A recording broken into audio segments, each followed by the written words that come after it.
अस्सलामुअलैकुम, आप देख रहे हैं हो क्या रहा है। मैं हूं फैसल अब्बासी, आरिफ निज़ामी साहब साथ हैं। शुक्रिया निज़ामी साहब, आपका प्रोग्राम में हमें ज्वाइन किया है वज़ीर ममलिकत बराए मौसमियाती तग़य्युर ज़रताज गुल साहिबा ने। बहुत शुक्रिया ज़रताज साहिबा, आपके वक्त का आपसे गुफ्तगू करते हैं। वज़ीर आज़म इमरान खान ने आज मीडिया पर्सन से, एंकर पर्सन से गुफ्तगू की है और इस मौके पे उन्होंने जो पिछले 2-3 दिन से बहस जारी है मुल्क में साबिक DG FIA बशीर मेमन साहब के इल्ज़ामात को लेके, वज़ीर आज़म साहब ने ये कहा है कि बशीर मेमन के इल्ज़ामात झूठे और लग़्व हैं। मैंने एक मीटिंग में सिर्फ ख्वाजा आसिफ के मामले से मुताल्लिक़ कहा था कि इसकी तहकीकात होनी चाहिए। इसके साथ साथ जहांगीर तरीन के मामले में इमरान खान साहब ने कहा है कि जहांगीर तरीन के मामले में इंसाफ होगा और अली ज़फ़र साहब को इसी सिलसिले में फ़ोकल पर्सन भी मुकर्रर किया गया है। इसके अलावा कुछ जिक्र करेंगे, मई के पहले हफ्ते में वज़ीर आज़म पाकिस्तान सऊदी अरब भी जाएंगे और कुछ दीगर मामलात का भी। निज़ामी साहब, आज जो हम इंतज़ार कर रहे थे, वज़रा तो अपनी वजाहत दे रहे थे, वज़ीर आज़म पाकिस्तान ने भी इसकी वजाहत दी है, लेकिन दूसरी जानिब नून लीग जो है, मरियम नवाज़ साहिबा ने कहा है कि बशीर मेमन साहब के इल्ज़ामात इंतहाई संगीन हैं और इसकी जुडिशल इंक्वायरी हो जानी चाहिए। आप क्या समझते हैं, अगर जुडिशल इंक्वायरी हो, ये हुकूमत के लिए भी और बाकी जो लोग हैं बाकी क्वार्टर्स के लिए भी एक विन विन सिचुएशन होगी, दूध का दूध पानी का पानी हो जाएगा? नहीं मोहतरमा मरियम तो काफ़ी दिनों के बाद वो बेदार हुई हैं, दोबारा उन्होंने सियासत में कदम रखा है, तो उनको तो कोई ना कोई इशू चाहिए और इशू ऑफ द डे जो है वो यही बनता था मेमन साहब वाला। बात मेमन साहब ने काफ़ी शॉकिंग की है, जो वाकई तहकीकात की मुतकाज़ी है कि पता लगे कि ये प्राइम मिनिस्टर ने कहा था या नहीं कहा था। लेकिन इस वक्त किस किस चीज़ की जुडिशल इंक्वायरी कराएंगे आप? चीनी की जुडिशल इंक्वायरी है, गद्दम की है और मामलात में जुड़ी, बल्कि काजी फ़ायज़ ईसा के मामले की भी सुपर जुडिशल इंक्वायरी कराएंगे। जहांगीर तरीन के मामले में भी ये आ रहा है कि जी जुडिशल इंक्वायरी करानी चाहिए। तो ये बड़ा मुश्किल है कि जज सिर्फ ये काम करते रहे, इंक्वायरियाँ करते रहे और अपना काम जो इंसाफ का हसूल है वो उसमें ज़रा तसल्लुल से काम लें। ज़रताज साहिबा, अब क्या आप लोग इंक्वायरी के लिए मुत्तफ़िक हैं जो नून लीग मुतालबा कर रही है? देखिए फैसल, देखिए निज़ामी साहब, जहाँ तक जो PMLN मुतालबा कर रही है, मैंने तो कल भी यही कहा था कि मरियम बाजी ने चूँकि अपनी और अपनी पार्टी का बिल्कुल ही बेड़ा गर्क कर दिया है, उल्टे सीधे जो है वो सियासत करके, क्योंकि आज तक ये मोहतरमा कौंसलर का तो इलेक्शन लड़ी नहीं है। अब PDM की तबाही की भी ये मोहतरमा ज़िम्मेदार हैं और हर दौर में चूँकि PMLN के अपने वर्कर्स निकलते नहीं हैं, ज़ाहिर बात है कि इनके वालिद मोहतरम जो कि लंदन जाके बैठ के भगोड़े हो गए हैं। अब चूँकि बशीर मेमन तक सारी उनकी पूरी PMLN की सियासत जो है वो बशीर मेमन के चौराहे पे आ गई है और बड़ी अच्छे तरीके से सारी दुनिया को पता है कि एक हेयर से पे बशीर मेमन साहब बात कर रहे हैं और बड़ी फॉल्स एलिगेशन लगा रहे हैं, बड़ी मज़ाक़खेज़ भी हैं, क्योंकि 1.5 साल तक जैसे कहते ना कि एक शख्स कुंभ के मेले में गुम हो गया था, सर पे एक चोट लगी थी और अचानक से उनकी यादाश्त वापस आ जाती है। अब यादाश्त उनकी वापस यकीनन आ गई है, लेकिन वो रिटायरमेंट के बाद किसी नई नौकरी की तलाश में है। मुझे तो ये डर है कि जिस तरह मरियम बाजी ने एक वो जो मुतनाज़ा जज थे जिनकी वीडियो उन्होंने प्रेस कॉन्फ्रेंस करके दिखाई थी, उसमें उन्होंने ये भी कहा था कि मेरे पास और भी राज और मालूमात है। मुझे तो ये डर है कि इनके पास बशीर मेमन साहब की कोई खुदा ना खास्ता कोई ऐसी वीडियो मौजूद ना हो, क्योंकि जो रटे रटाए जुमले बशीर मेमन साहब ने बोले वो तो वही है जो मरियम बाजी ज़बान इस्तेमाल करती हैं।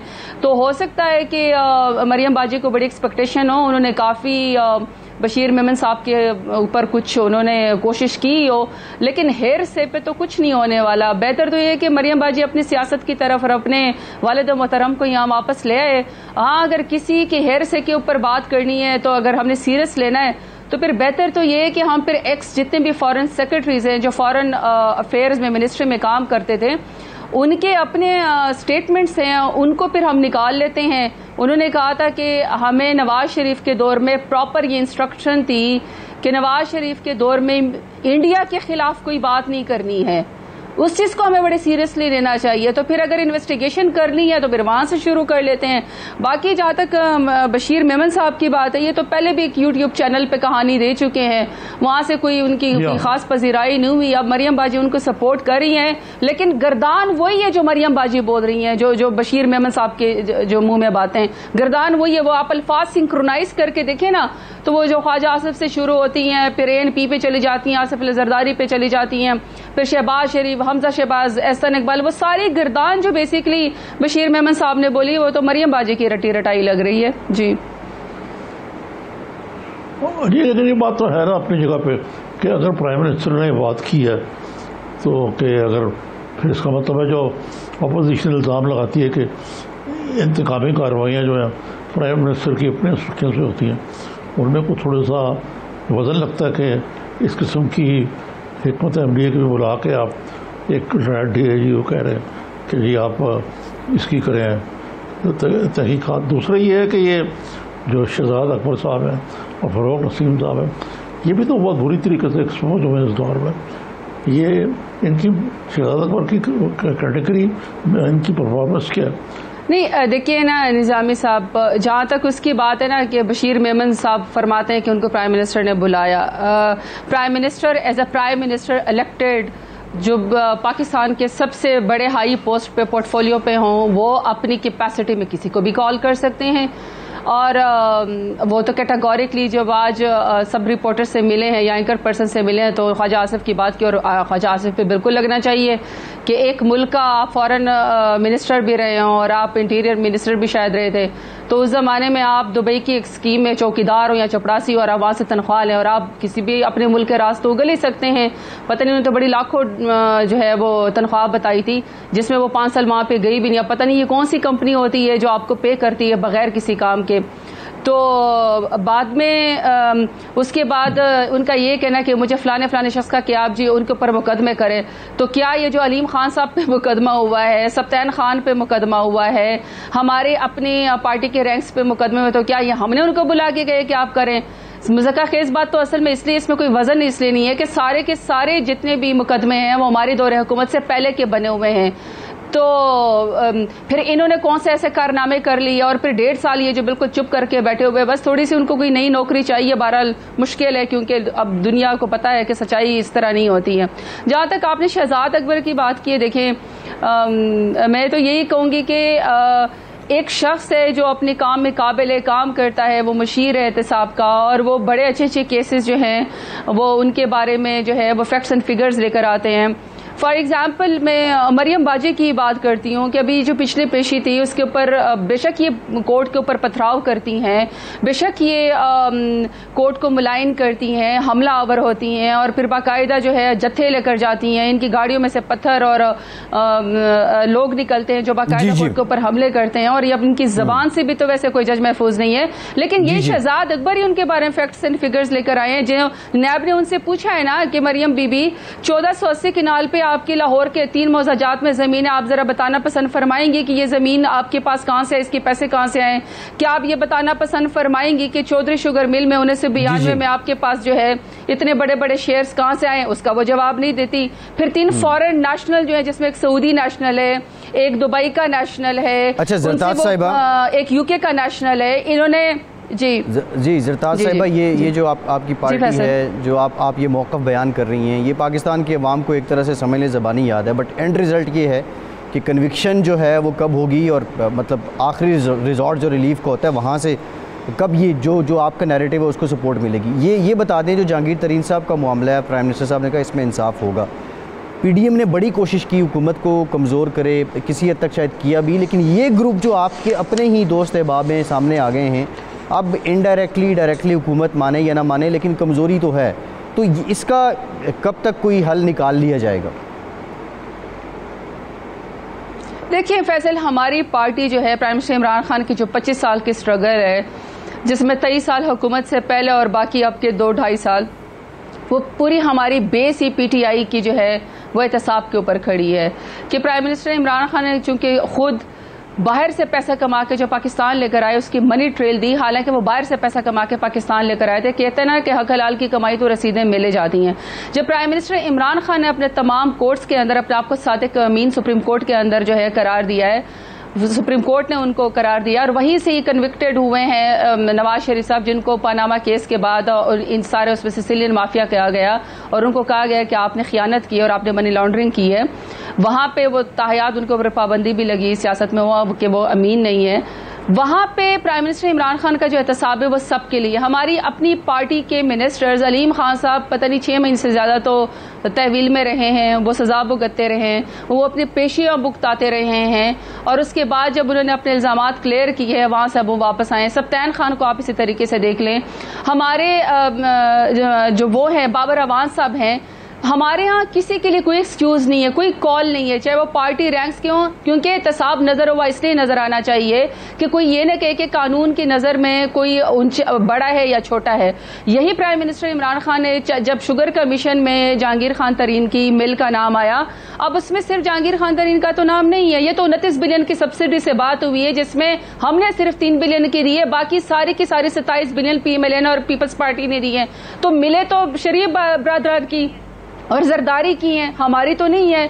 वहां पे अगर जहांगीर खान तरीन का इंक्वायरी में नाम आ गया है तो वहां प्राइम मिनिस्टर इमरान खान जो है वो बिल्कुल उन्होंने कैटेगोरिकली कहा है कि मैं किसी चीज के ऊपर असरअंदाज नहीं होगा और मैं भी जितना फैसल उसको जानती हूँ जहांगीर खान तरीन को, वो भी यकीनन जो कि पाकिस्तान के सबसे बड़े टैक्स पेयर पॉलिटिशियन और सबसे बड़े टैक्स पेयर वो हैं, बिजनेसमैन हैं, वो जरूर अपना जो है वो कोर्ट्स के मामलात को तय करने के बाद, ठीक करने के बाद, वहां से क्लीन चिट लेने के बाद वापस आ जाएंगे। मुझे ठीक है, एक ब्रेक लेते हैं जरदाद साहब, एक ब्रेक लेते हैं। ब्रेक के बाद यहीं से गुफ्तगू सिलसिला जोड़ेंगे, यहीं से गुफ्तगू का सिलसिला जोड़ेंगे। निज़ामी साहब आपसे जानेंगे, जरदाद साहिबा की बातों से ये लग रहा है कि हुकूमत जाती है जाए लेकिन एहतसाब हो के रहेगा, ये बाज़ाहिर लग रहा है। ब्रेक के बाद बात करते हैं।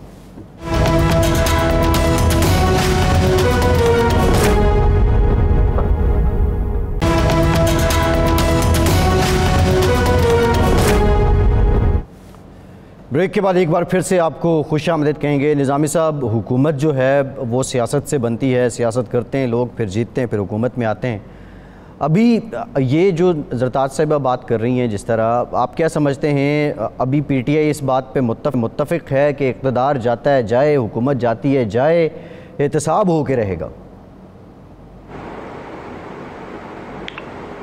ये नारेबाजी की हद तक तो ठीक है, लेकिन अमली तौर पे देखा जाए तो ये यकसर नाकाम रहे एहतसाब के मामले में भी, क्योंकि इनका अपना स्लोगन था। मसलन अपनी पार्टी को ले लें, इनकी पार्टी के अंदर जहांगीर तरीन साहब तो कुर्बानी का बकरा बने के वो क्वालिफाइड हो चुके थे, वो पार्लियामेंट में नहीं थे। अगर पार्लियामेंट में होते खुसरो बख्तियार की तरह और उनके भाई साहब की तरह, और उसके अलावा काफ़ी लंबी फहरिस्त है वो फैसल वाडा साहब की तरह, तो ये सब लोग जो हैं ये बिल्कुल आज़ाद फिर रहे हैं। दूसरी तरफ खान साहब ने कहा मैं NRO नहीं दूंगा, बड़ी अच्छी बात है NRO ना दें, लेकिन सारी शरीफ फैमिली जो है और PMLN के सरकर्दा रहनुमा वो सब के सब बेल्स पे बाहर हैं। जरदाद साहिबा नहीं, देखिए ना फैसल, बात ये कि ये केसेस सारे पहले के बने हुए हैं, हमने कोई केस नहीं बनाया और केस की कन्विक्शन और उसकी प्रोसिक्यूशन उसके बाद जज के फैसले पे हमारे इख्तियार नहीं है। वाइट कॉलर जो क्राइम होता है ये इसीलिए इतने जो है वो TTs इसमें आती हैं, इसलिए इसमें इतने कैश प्रोवाइज आते हैं। ये ओवरलैपिंग की इसी तरीके से लेयर्स ऑफ कंपनीज बनाई जाती हैं कि किस तरीके से जो है वो ब्लैक मनी को TTs के जरिए भिजवा के फिर वापस मुल्क में लाया जाता है और जायदादें खरीदी जाती हैं। वो कौम और मेरे और आपका पैसा होता है। तो इसको जारी बातें पकड़ने के लिए एलीट कैप्चर बहुत बड़ी बात है कि हमारी हुकूमत ने कब्जा माफिया के ऊपर जो है वो हाथ डाला है।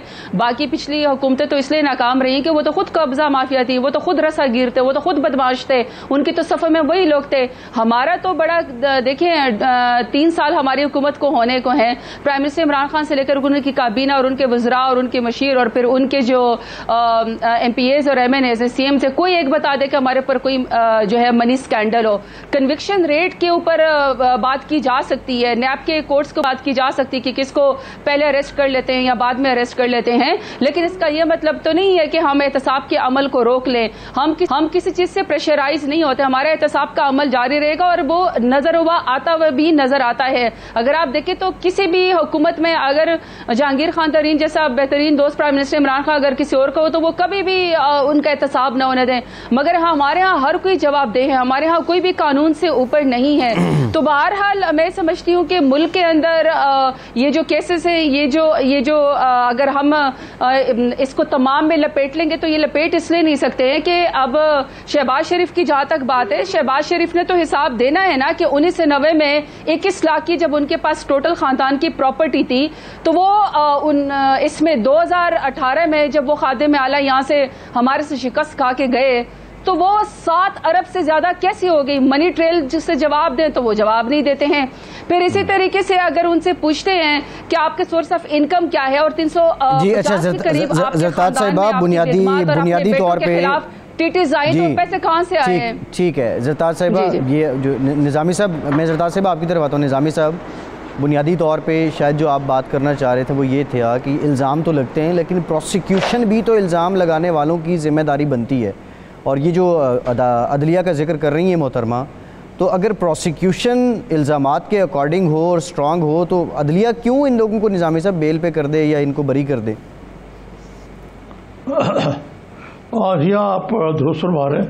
सबसे पहले तो बात यह है कि शहजाद अकबर साहब बड़े काबिल हैं और वो कभी टीटियाँ लाते हैं, कभी अरबों की करप्शन और प्रॉपर्टीज़ और ये और वो सब कुछ उनको अजबर है, लेकिन कन्विक्शन वो एक भी नहीं ले सके।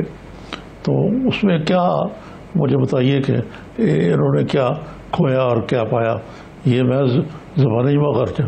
दूसरी बात यह है कि जो पार्लियामेंट्री जमहूरियत है इसमें जिस तरह का खान साहब को मैंडेट मिला है वो भी बेचारे मजबूर हैं। तो देखें ना,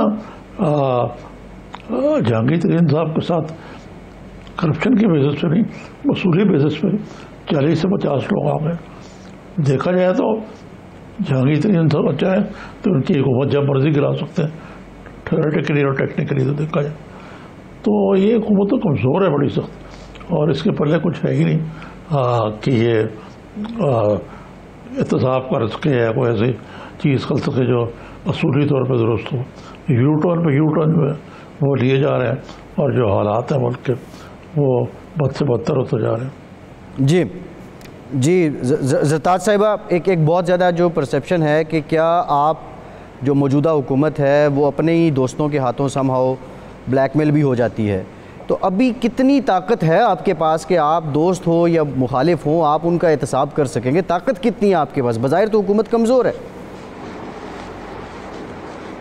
देखिए फैसल, मैं तो समझती हूँ कि बज़ाहिर क्या असल में भी हुकूमत बहुत स्ट्रांग है। जिस टाइम पे सेनेट का इलेक्शन हुआ और पूरी जो पीडीएम की जो पूरी सियासत थी कि प्राइम मिनिस्टर इमरान खान को किसी तरीके से कलेक्टेड प्राइम मिनिस्टर को रात के अंधेरे में साजिश करके या वोटों की खरीदो फरोख्त ज़मीरों की खरीदो फरोख्त करके पैसे दे के किसी तरीके से प्राइम मिनिस्टर इमरान खान को रात के अंधेरे में साजिश करके वहां से हटाया जाए, चाहे वो मदरसे के बच्चे उनको बुलाने पड़े, चाहे सड़कों पे उनको हंगामा करना पड़े। तमाम पॉलिटिकल पार्टियों ने अपना जोर लगा दिया, लेकिन उसके बाद क्या हुआ कि 176 के बजाय हमें 178 वोट ऑफ कॉन्फिडेंस मिल गया। तो प्राइम मिनिस्टर इमरान खान वो तो अपने एलाइज समेत और अपने एमएनए समेत बड़े ताकत के जरिए और ज्यादा वोट लेकर आ गए हैं। और पूरे पीएमएलएन और तमाम लोग जिसके बारे में कहते थे कि जी हम प्राइम मिनिस्टर का एहतसाब करेंगे, किस मॉरल ग्राउंड पे वो एहतसाब करेंगे? आपके ख्याल में सारे चोर जो है और सारे रसागीर और सारे नैब के केसेस वाले और सारे जो 35-35 साल से जिन्होंने मनी लॉन्ड्रिंग की, ओपन एंड शट केसेस वाले, कोई ओमनी ग्रुप वाले, कोई चौधरी शुगर मिल वाले, कोई मेफेयर के फ्लैट वाले, कोई अबू बचाव वाले, करप्शन बचाव वाले, क्या प्राइम मिनिस्टर इमरान खान का सामना कर सकते हैं? नहीं किया उन्होंने पार्लियामेंट में वोट ऑफ कॉन्फिडेंस की, ये लोग चाह रहे थे वोट ऑफ कॉन्फिडेंस में प्राइम मिनिस्टर इमरान खान को उन्होंने वॉक ओवर दे दिया। वो प्राइम मिनिस्टर इमरान खान को फेस ही नहीं कर सके।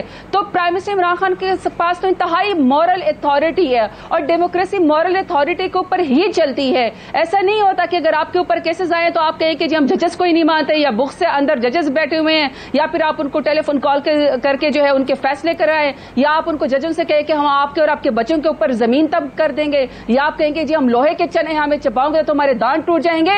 ये किधर के ये सारे लोग? ये सारे लोग सिर्फ जो है अब कानून की पकड़ में आ चुके हैं।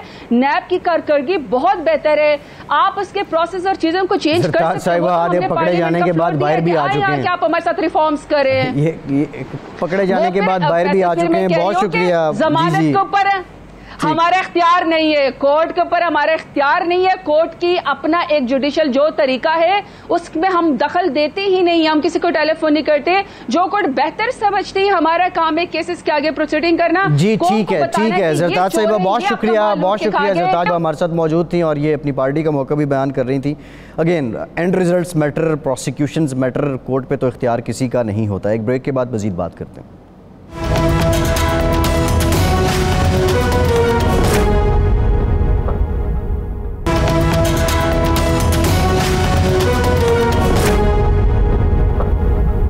ब्रेक के बाद एक बार फिर से आपको खुशामदीद कहेंगे। हमें ज्वाइन किया है मुस्लिम लीग नून के सीनियर रहनुमा हैं, सेनेटर भी रहे हैं, जनरल रिटायर्ड अब्दुल क़य्यूम साहब ने। बहुत शुक्रिया जनरल साहब, आपके वक्त का आपसे गुफ्तगू करेंगे। निज़ामी साहब कुछ सियासी मामलात पे भी बात करेंगे, कुछ दिफाई मामलात पे भी। निज़ामी साहब, ये जो आज वज़ीर-ए-आज़म साहब ने एक तरह से एंकर्स के साथ गुफ्तगू करते हुए वजाहत दी है कि उन्होंने कभी भी इन पर्सन नहीं कहा बशीर मेमन साहब से कि आप इस तरह फ़लाह के ख़िलाफ़ कार्रवाई करें और तहकीकात करें। अब नून लीग को क्या मुतमईन हो जाना चाहिए?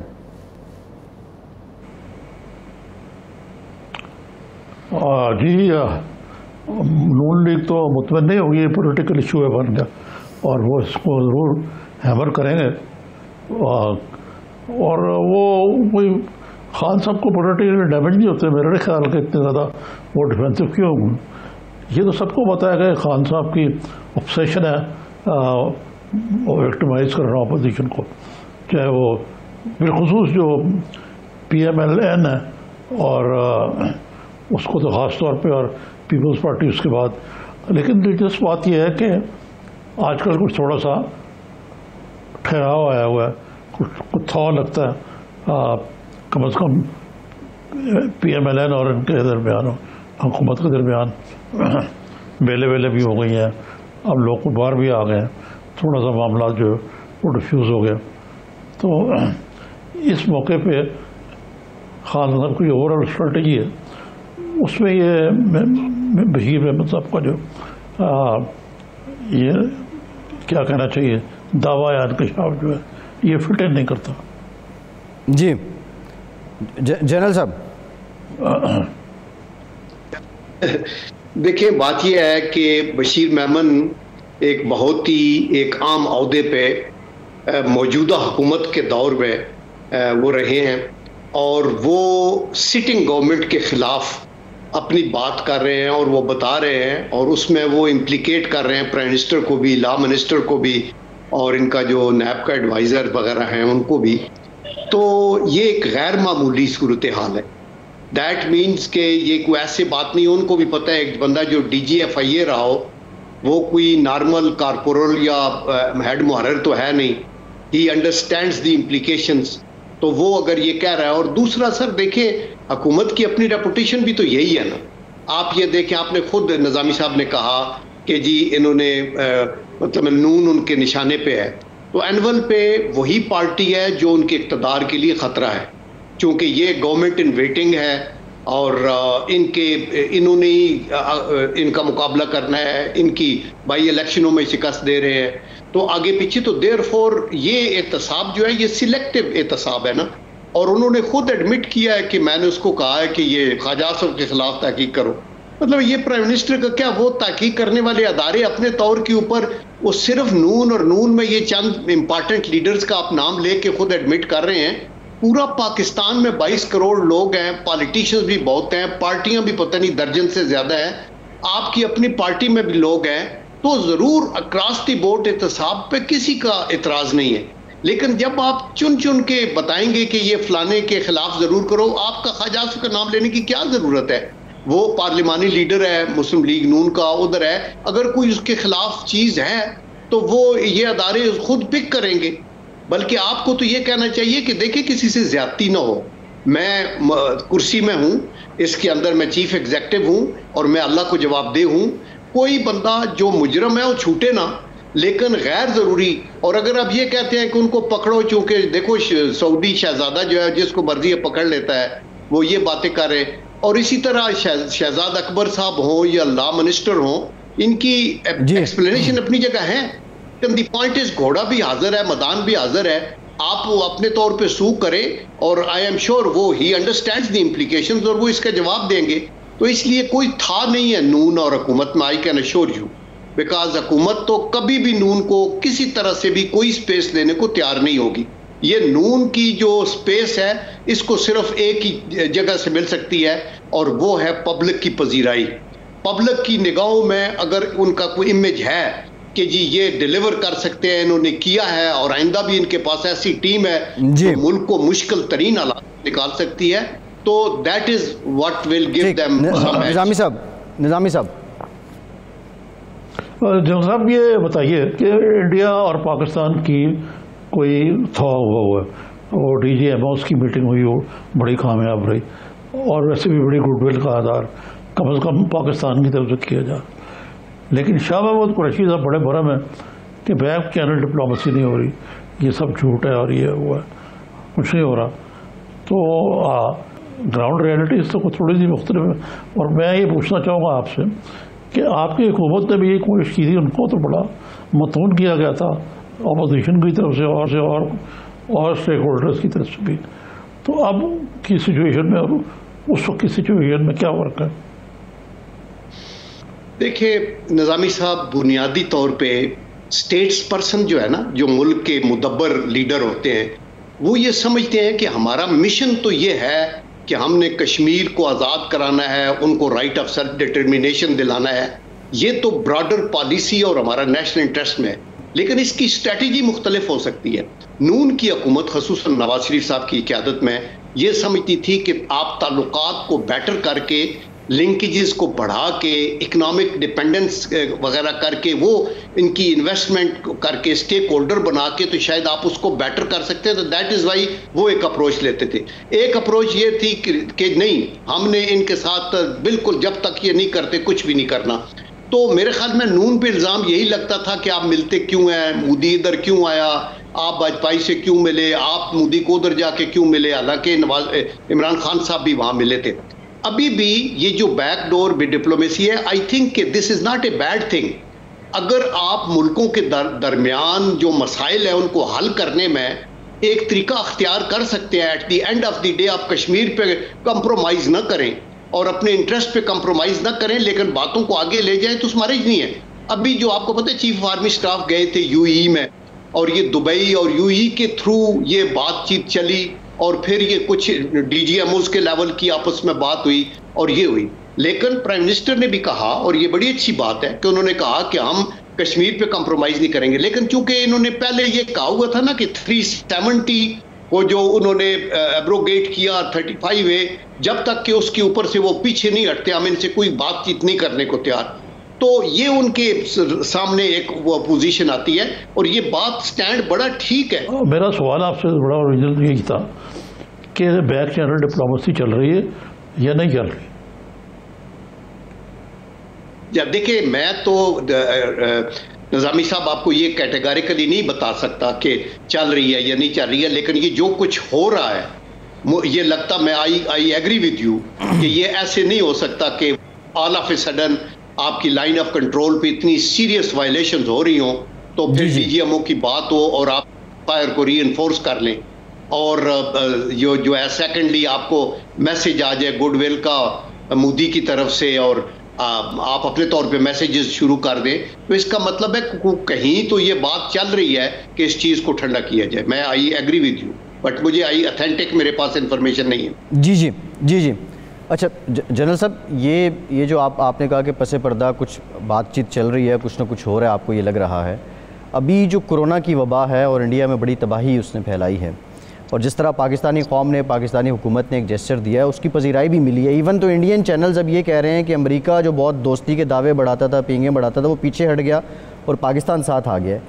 इंडिया के अंदर ये जो एक नैरेटिव बिल्ड करने की कोशिश की जा रही है, वो भी क्या इसी सिलसिले की कड़ी है? एंड मोस्ट इम्पॉर्टेंट, ये कितना कंसिस्टेंट हो सकता है और कितना ये दायमी एंड लॉन्ग लास्टिंग है? देखिए, बुनियादी तौर पे हुकूमत पाकिस्तान का ये जेस्चर तो एक अच्छी बात है। मैं ज़ाती तौर पे ये समझता हूँ कि ये देखो इंसानी हमदर्दी का मसला है, और हमारे तो इस्लाम की जो रूह है वो यही है कि इंसानियत के बचाव की बात है। अगर उधर एक ऐसी वबा है जिसमें कत्लो गारत तो हो रही है बहुत सी उनकी, तो इसके ऊपर ये जो जेस्चर दिया है, इससे ऑब्वियसली वहाँ के अवाम के दिल भी जीते जाएंगे। लेकिन हमें प्रिंसिपली ये मॉरली हम बाउंड हैं कि नेबर में कहीं कोई आफत आती है या कोई इस तरह का है, बिकॉज कल तक हम भी इसकी ग्रिप में आ सकते हैं। दी वे दी थिंग्स आर मूविंग, अभी तक हम तो आउट ऑफ डेंजर नहीं है। तो ये, लेकिन ये as a matter of policy कि हम इसलिए कर रहे हैं ताकि वहाँ के अवाम के दिल जीते, ये इनडायरेक्टली हो रहा है and it is a good thing. लेकिन आप इसलिए उनकी हमदर्दी नहीं कर रहे कि हम दिल जीतने के लिए कर रहे हैं, हम इसलिए कर रहे हैं कि हमारे मजहब के अंदर भी और इंसानियत का भी तकाजा ये है कि अगर कहीं भी इंसानियत के ऊपर इस तरह की आफत आ जाए तो आप दिल खोल के आगे हों और उनकी मदद करें। और ये करतारपुर भी जो खोला गया था, ये इसलिए कि सिखों को जो चाहिए वो आना चाहते हैं, तो गुड है। तो अगर एक कंट्री अपनी गुड विल क्रिएट करती है इन दी सब कॉन्टिनेंट या अपने बाकी पड़ोसी मुल्कों में, अफगानिस्तान के लोगों के साथ, ईरानियंस के साथ, तो ये I think it's a good thing, because कौमों की बिरादरी में जिंदा रहने के लिए आपको अच्छे ताल्लुकात तो रखने चाहिए। जी निजामी साहब। जनरल साहब ये बताइए, ये बात तो आपकी ठीक है, लेकिन ये कोई इसमें वो रेसिप्रोसिटी भी होनी चाहिए ना कि मेरा नहीं ख्याल कि मैंने सुना कहीं भी मोदी साहब ने पाकिस्तान के जेस्चर्स को शुक्रिया अदा करना था, एक तरफ एक्नॉलेज भी किया हो। जी देखिए, आप ठीक कहते हैं कि रेसिप्रोसिटी भी ठीक है, होनी चाहिए, लेकिन अगर ये नहीं भी है, मोदी का एक कैरेक्टर है, मोदी के उसको लोग समझते हैं, मेरे ख्याल में हमें उसका इंतज़ार नहीं करना चाहिए। कुछ ने हमने एक ऑफर की है, ईदी वालों ने भी की है और हुकूमत ने भी की है, इट्स अ गुड जेस्चर। आगे उन्होंने नहीं की तो डजंट मैटर, बाकी दुनिया देख रही है, दे आर दी बेस्ट जजेस and even the Indian public जिनके साथ हमारी हमदर्दी है कि अल्लाह ताला उनको इस आफत से बचाए, जैसे सारी इंसानियत के लिए दुआ गो है। तो मेरे ख्याल में कोई हर्ज नहीं है, अगर वो रेसिप्रोकेट नहीं भी करते तो एक अच्छा जेस्चर कर दिया है, गुड है। वो रेसिप्रोकेट करेंगे तो ये आगे बढ़ेगी बात, नहीं करेंगे तो नहीं होगी। ठीक है जनरल साहब, आप आपकी मौजूदगी का फ़ायदा उठाते हैं। निज़ामी साहब, आपसे मैं पहले जानना चाहूँगा, ये जो अफ़गानिस्तान में अब अमरीकी फ़ोर्सेस का इनखला होने जा रहा है, ये इनखला तो हो जाएगा, अमेरिका तो यहाँ से निकल जाएगा, लेकिन पोस्ट इनखला क्या सिनेरियो होगा? तालिबान अफ़गान हुकूमत बैठेंगे या खुदा न खास्ता कोई बहुत शोरिश वाला सिलसिला हो सकता है? आपको क्या लगता है इसके बाद जिस तरीके से ये इनखला हो रहा है, इसके असरात क्या होने? ये देखिए, अमेरिका ने वार्न भी कर दिया पाकिस्तान को कि जी आप तैयार रहें बहुत बुरे हालात के लिए। अलकायदा की रिसर्जेंस होगी यहाँ पे, इसी तरीके से ही और ये इस्लामिक स्टेट, और आज इत्तेफाक से उसामा बिन लादेन की 10 साल हुए उसके जो असैसिनेशन को, तो उस 10 साल में अमेरिका ने क्या अचीव किया वहाँ अफगानिस्तान में? अगर उनका मकसद उसामा बिन लादेन को, अलकायदा को एलिमिनेट करना था, वो 10 साल पहले कर दिया था। अब भी वो मई को वो डेडलाइन नहीं पूरी कर सकेंगे मई के महीने में, बल्कि वो कुछ सितंबर तक जाएगी, चले जाएंगे, लेकिन they will cut and run, यानी पिछड़े वाली पॉलिसी जो है, और इसमें कोई ख़ास वर्क नहीं है। और ये बड़ा मुश्किल भी है, गैर फितरी है कि तालिबान जो है वो जो जंग जीती हुई है मैदान अरब में, वो डिप्लोमेटिक सतह पर साइन ऑफ कर देंगे, ये मैं नहीं मानता। जी जनरल साहब, पोस्ट इनकलाब सिनेरियो क्या होगा? या मैं ये क्या समझता हूँ, देखें तारीख इस बात की गवाह है कि अफगानिस्तान में कभी भी स्ट्रॉन्ग सेंट्रल गवर्नमेंट नहीं रही, ट्राइबल सोसाइटी है, वॉर लॉर्ड्स हैं, लड़ाइयाँ होती हैं। हम ये समझते हैं कि अमेरिकन डी इंडक्शन से के बाद भी इनके हालात सुलझेंगे नहीं, देर होगी, और इस तरह आपस में ट्राइब लड़ेंगे और जो ज़्यादा ताकतवर है वो हुकूमत करेगा। अमेरिकन यहाँ टोटली नाकाम हुए हैं। अभी हमें वो अलकायदा की धमकी ना दें, अलकायदा को सपोर्ट भी ये लोग करते रहे हैं, सीरिया के अंदर भी, आगे पीछे जहाँ भी है ये इसके साथ रहे हैं। इंडिया भी इनकी गोद में बैठ के तो पाकिस्तान के ऊपर अफगानिस्तान से हमले करता रहा और बलूचिस्तान से भी करता रहा। ये अभी इनको ये पता है कि ट्रिलियंस ऑफ डॉलर खर्च किए हैं इन्होंने यहाँ, और इतनी बेसिस बनाई हैं, और ये देवर थिंकिंग कि ये बेस पक्की रहेगी, जैसे साउथ कोरिया में है, ये जर्मनी में है और वो जापान में है, तो ये भी एक बन जाएगी। लेकिन यहाँ इनको नाको चने चबा दिए गए हैं, तो ये कोई खुशी से जा नहीं रहे। There is no option but to leave, और ये लीव करते हुए they will drag their feet. इनको पता है कि वियतनाम के अंदर जब ये इनका इनखला हुआ था तो इनके आखिरी ट्रुप एम्बेसी की छत से हेलीकॉप्टर से निकले थे, चूंकि मुश्किल तरीन हालात थे। यहां से इनका ये एसन डिसीजन है, डी इंडक्शन होनी चाहिए, लेकिन ग्रेजुएटेड कर लें और उन तालिबान के साथ एक तामन के साथ करें, और उसके बाद फिर अफगान के ऊपर छोड़ना पड़ेगा कि वह क्या करते हैं। ये बात ठीक है कि हमारा बॉर्डर उनसे पोरस है, बाई द ग्रेस ऑफ अल्लाह हमने फेंसिंग की हुई है, हम रेडी हैं।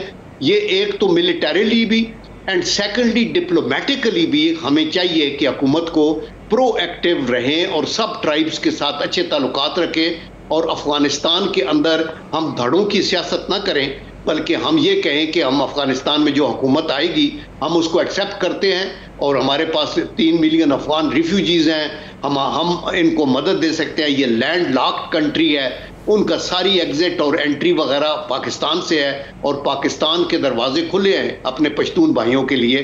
तो आई थिंक डिप्लोमेसी में ज़्यादा एक्सेल करना चाहिए, बाकी मिलिटरीली रेडी रहना चाहिए, और प्लग करने चाहिए गैप जहां से इन्फिल्ट्रेशन हो सकती है। तो ये टेररिज्म अभी ख़त्म नहीं हुआ, इसको हमें रोकना है। तो अलकायदा वगैरह का और वो बाकी का अल्लाह का करम, अगर पहले हमने जंग लड़ के जीत ली है टेररिज्म की, तो आइंदा भी पाकिस्तानी कौम इसका मुकाबला करेगी। ठीक, बहुत शुक्रिया जनरल रिटायर्ड अब्दुल कयूम साहब, आपके वक्त का एक दें, और ब्रेक के बाद कुछ दीगर मामलात पे बात करेंगे। हमारे साथ रहिए।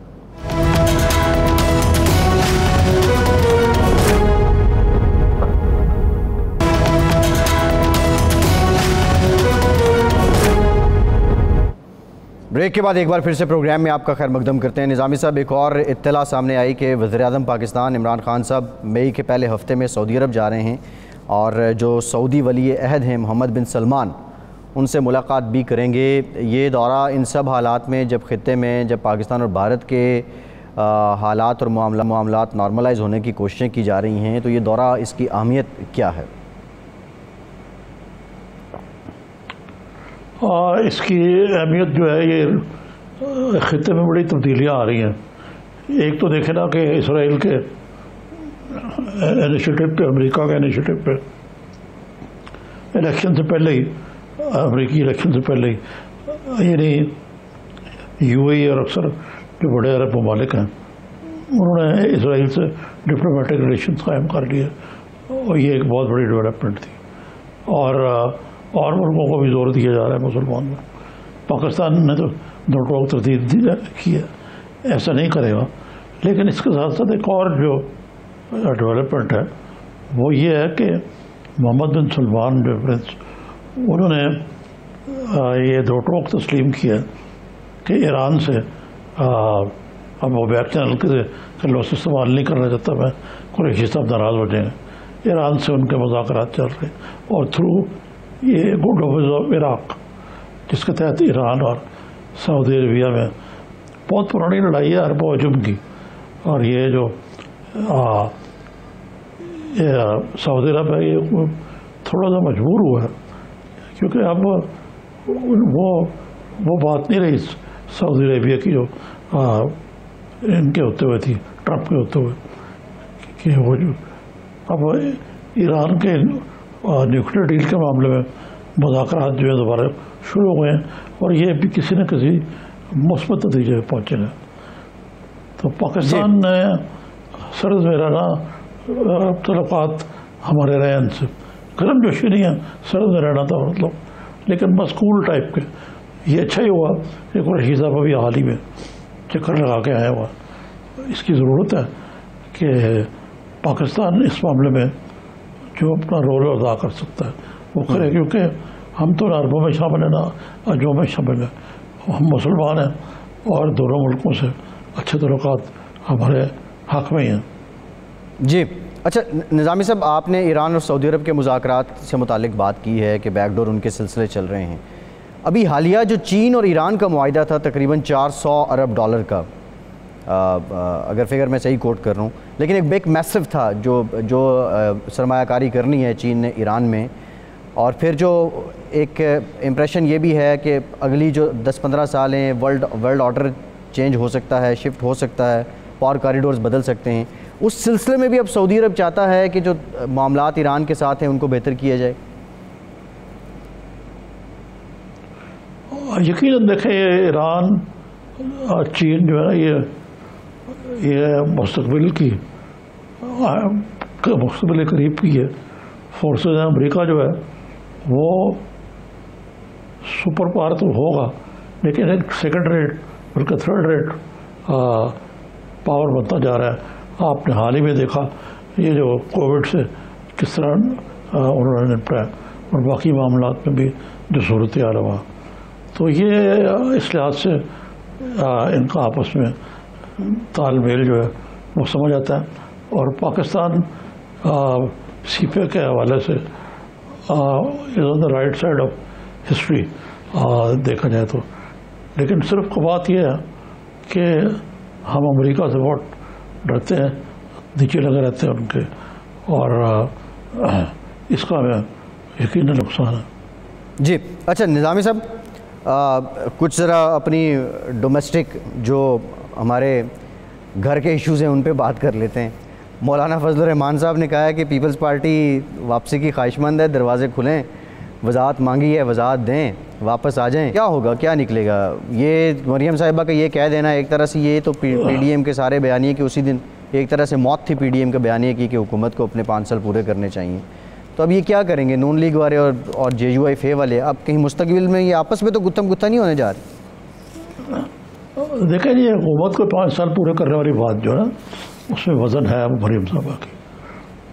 वो सिर्फ ये है कि लगा नहीं खाता पीडीएम के अहदाफ से। मसला ये है, आज कराची के इलेक्शन ने भी ज़ाबत कर दिया कि पीएमएलएन जो है वो समझ रही है, और उसकी वजूहत तो हैं वो हालिया ज़िमनी इंतखाबात हैं, सेनेट में भी जो हुआ ही नहीं, जो नाकामी हुई हफीज़ शेख की, ये सारी चीज़ देखें तो पाकिस्तान की बज़ाहिर सबसे मकबूल जमात अभी भी पीएमएलएन है।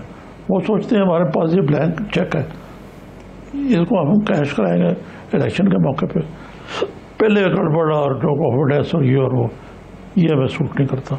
इसी तरह जो पीपल्स पार्टी वो भी समझती कि सिंध में बैठे हुए हमारा हुकूमत है, तो ये तीसरी बुलाएँ कहाँ से आ गई बीच में, जो खामगार बीच में। अव्वल तो ये पीडीएम का अलायंस ही मिसकंसीव था, प्रैक्टिकल नहीं था। दूसरे इस अलायंस को जब कंसीव किया गया तो ये नहीं सोचा गया कि ये एक सियासी जमात नहीं बना रहे आप, बल्कि एक अलायंस है, और इसके तहत जब ऐसे मसाइल पैदा होंगे तो ये आप के आगे को ऑर्डर नहीं बचा लेंगे।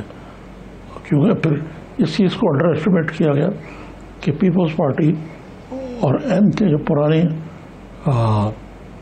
मुखासमत है वो इतनी सतही नहीं है कि एकदम ख़त्म हो जाएगी, और आपने देखा ये कितना बड़ा मसला बन गया इसका। अच्छा निज़ामी साहब, आसिफ जरदारी साहब अक्सर फरमाते थे पीडीएम की मीटिंग्स में भी कि स्ट्रेटजी ये होनी चाहिए कि हुकूमत अपने वज़न से गिर जाए। कहीं वो ये जो अब जहांगीर तरीन ग्रुप सामने आया है, इस तरफ तो इशारा उनका नहीं था कि हुक्मरान जमात के अंदर भी लोग इतने मौजूद हैं कि उनको एतमाद में लेके हम कुछ पार्लियामान में फ्लोर पे रुखसत कर सकते हैं मौजूदा हुकूमत को? वो तो जी इस वक्त तो सूरत हाल है कि कोई अपसेट नहीं करना चाहता एप्पल कार्ट को, नहीं तो पीपल्स पार्टी पीएमएलएन अगर चाहे तो 5 मिनट में इनको फारिग हो जाए निज़ाम, लेकिन इसका फ़ायदा किसको होगा? जी जमहूरियत को तो नहीं होगा। अच्छा निज़ामी साहब, लास्ट सवाल, ये जो जहांगीर तरीन साहब का मामला है इस पे वज़ीर आज़म साहब ने तो कहा इंसाफ होगा, तो पीटीआई को क्या अब विद इन पीटीआई एक एहतसाब का बयानिया भी इस्टेब्लिश या उसको प्रमोट करने की ज़रूरत पेश आ रही है कि कम से कम वो अपने फॉलोअर को तो इंटैक्ट रखें कि हम एहतसाब में इतने शफाफ थे, ना हमने अपना छोड़ा ना पराया छोड़ा। नहीं, ऐसा तो नहीं है ना, जैसे आप कह रहे हैं, अपना भी छोड़ा पराया भी छोड़ा। और उसकी वजह यह है कि अपने जो हैं वो जो जहांगीर तरीन साहब जो हैं उनके साथ तो इसलिए भी इंतकामी कार्रवाई की गई कि ये कुछ सुपर ब्यूरोक्रेट्स हैं हुकूमत के, वो उनके पीछे लत लेके पीछे पड़े होते। और दूसरी ये कि वो मेंबर नहीं है असेंबली के, वो भी डिस्क्वालीफाइड हो चुके हुए लाइक नवाज शरीफ। लेकिन अब देखिए, और जो कई जो वाकई माफिया हैं उनको तो नाज़ो नखरे उठा देते हैं, उनको कोई ना कोई कैबिनेट की पोजीशन दी जाती है, कई दफ़ा दी जा चुकी है। जी ठीक है निज़ामी साहब, प्रोग्राम का वक्त खत्म हो गया, बहुत शुक्रिया आपका, प्रोग्राम से इतना ही इजाज़त दीजिए।